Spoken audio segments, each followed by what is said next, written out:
Halo teman-teman, kembali lagi bersama HI Talk dengan kelompok satu.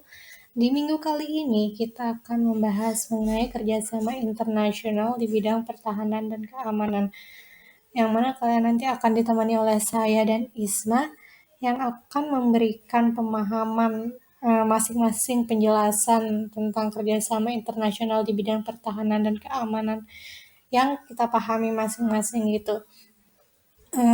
Oke, for the first nih, perlu nggak sih yang namanya kerjasama internasional di bidang pertahanan dan keamanan itu? Menurut saya perlu ya, karena kita tahu sendiri nih, kalau misalnya kita kembali ke ngelihat ke sejarah nih gimana negara dulu itu saling berperang untuk survive in this world gitu. Nah, dengan kalau ngeliat itu kayak capek nggak sih ngeliat negara itu berperang gitu. Jadi mending kerjasama nggak sih? Karena kerjasama sendiri ini bisa meminimalisir gitu untuk terjadinya perang. Karena dengan kerjasama ini sendiri juga negara-negara yang terlibat di dalam kerjasamanya itu tuh bakal build trust to each other gitu loh.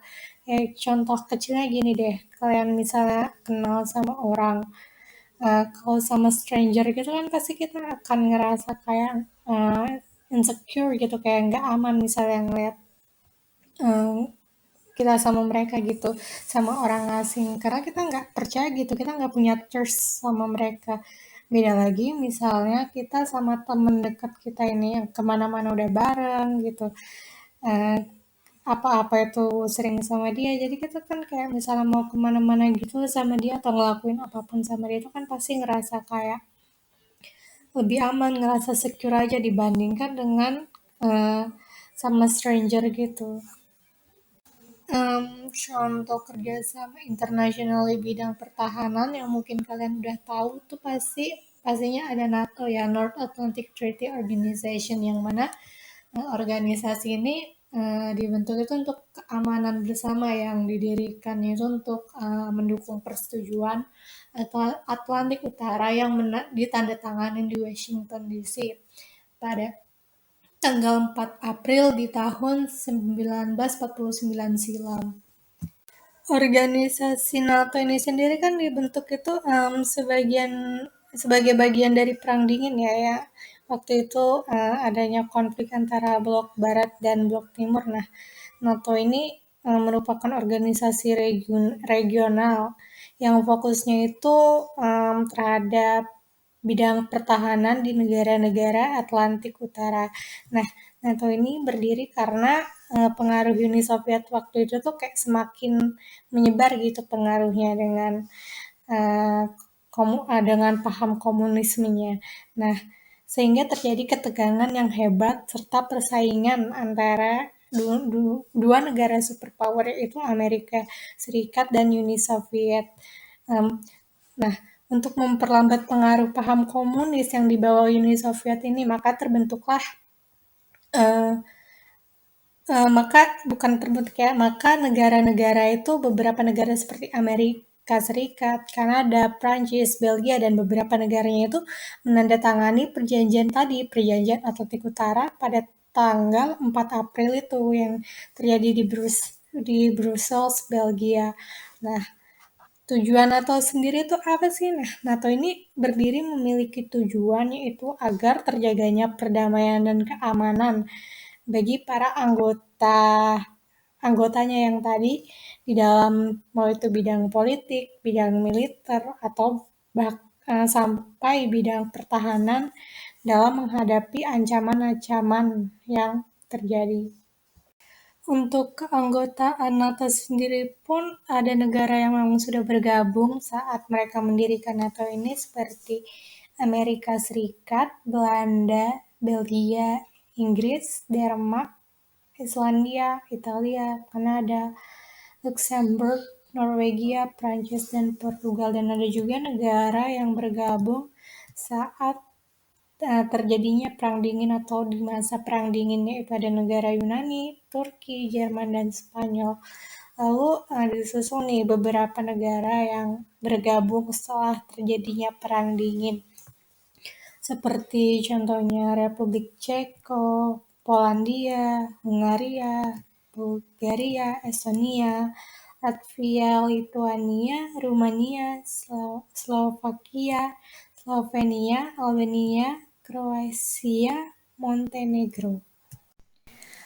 Seperti yang dijelaskan pada pembahasan sebelumnya ya, pendirian NATO ini tuh tujuannya tuh bukan untuk menangkal Uni Soviet aja, tetapi juga untuk mencegah kemungkinan bangkitnya militer Jerman dan juga untuk mempertahankan Amerika di benua Eropa. Uh, oleh Lord Ismay, Sekretaris Jenderal pertama NATO, pendirian NATO itu merupakan upaya untuk to keep the Uni Soviet out, the Americans in, and Germans down. Yaitu untuk selama 40 tahun ini NATO berperan untuk mencegah perang yang terbuka antara Uni Soviet, salah satunya dengan doktrin pertahanan kolektif yang dianut negara-negara anggota NATO. Sebagaimana terdapat dalam pasal 5 Traktat Atlantik Utara, seluruh anggota menyetujui bahwa serangan bersenjata terhadap salah satu anggota atau lebih di Eropa maupun Amerika Utara akan dianggap sebagai serangan terhadap semua anggota dan menyetujui jika serangan bersenjata seperti itu terjadi, setiap anggota dengan menggunakan hak untuk mempertahankan diri secara pribadi bersama seperti yang tertuang pada pasal 51 Piagam PBB akan membentuk anggota yang diserang dengan tindakan serupa, baik sendiri maupun bersama-sama, termasuk penggunaan kekuatan bersenjata, jika dirasa perlu untuk mengembalikan dan menjaga keamanan wilayah. Dengan kata lain, yang sama dengan kerjasama pertahanan lainnya, misalnya ada serangan nih yang mengancam salah satu anggota NATO ini. Yang lain itu juga akan menganggap itu ancaman mereka juga. Uh, bagi sebuah organisasi itu hal biasa dalam menghadapi persoalan rumit di awal pendiriannya. NATO pun begitu ya, yang di awalnya dalam menghadapi setidaknya 2 persoalan di awal keberadaannya. Hingga pada tahun 1950, NATO belum memiliki struktur yang jelas untuk mengordinasikan tindakannya. Relevansi keberadaan NATO pasca perang dingin itu bagaimana sih? Jadi kan Stephen Walt mengemukakan alasan utama suatu negara untuk membentuk kerjasama atau aliansi itu kan sebagai upaya dalam menghadapi ancaman yang lebih besar dan kuat dari negara lain. Keberlangsungan aliansi juga itu dipengaruhi oleh ancaman tersebut.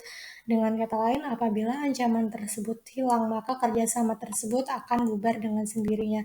Begitu pula yang dialami NATO. Perubahan situasi politik internasional pasca keruntuhan tembok Berlin menyebabkan banyak kalangan menilai NATO telah kehilangan relevansinya.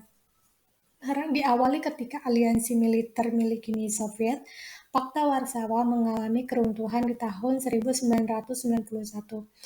Gelombang proses anti-Soviet dan anti-komunisme yang terjadi di negara-negara kawasan Eropa Timur menjadi salah satu faktor runtuhnya aliansi yang sudah berdiri selama 36 tahun ini.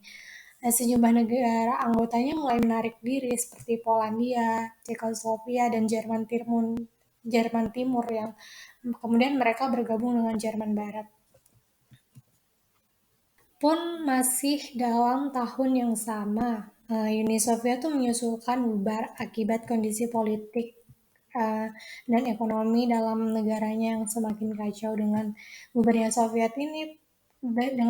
Uni Soviet ini praktis NATO itu sudah tidak lagi memiliki alasan yang mendukung eksistensinya karena perang udah mulai berakhir ya. Kan pendirian NATO ini awalnya tuh untuk mencegah perang ini. Nah, dengan berakhirnya perang ini kayak NATO itu sudah menganggap kayak mereka itu nggak ada alasan lagi gitu untuk berdiri untuk dengan eksistensinya.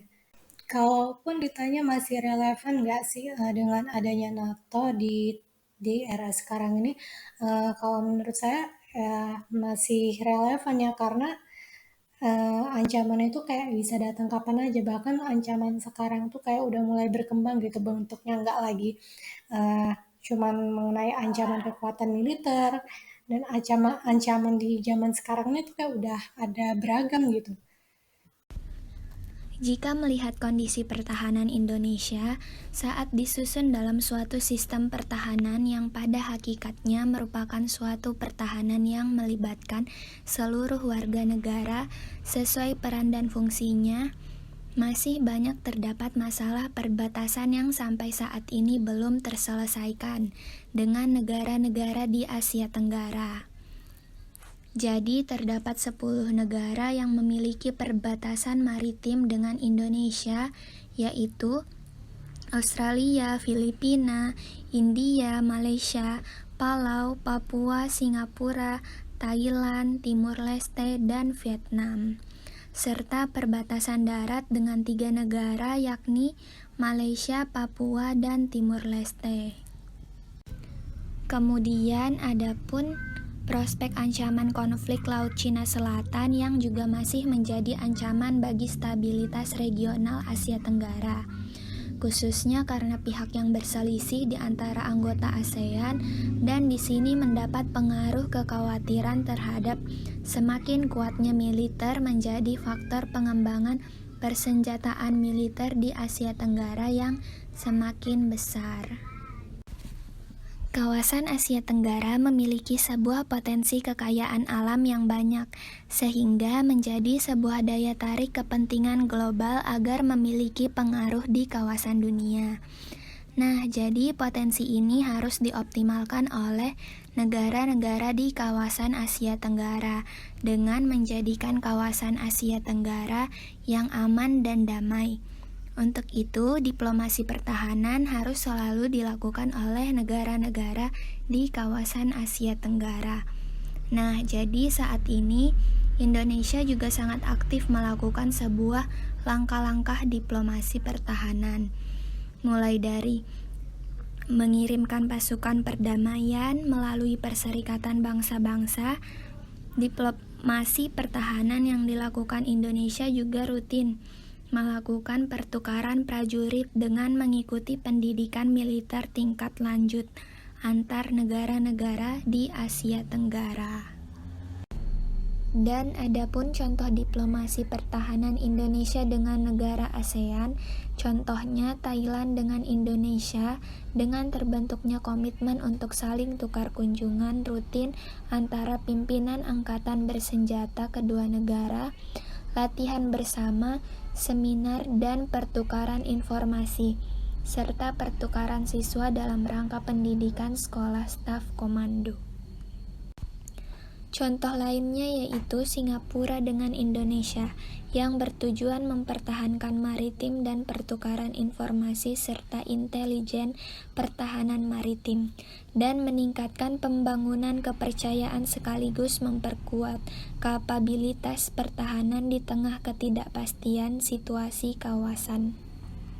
Mungkin sekian sedikit penjelasan yang dapat kami berikan mengenai kerjasama internasional di bidang pertahanan dan keamanan.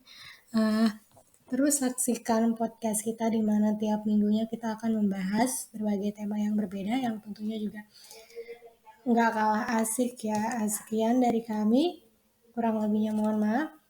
See you at the next podcast.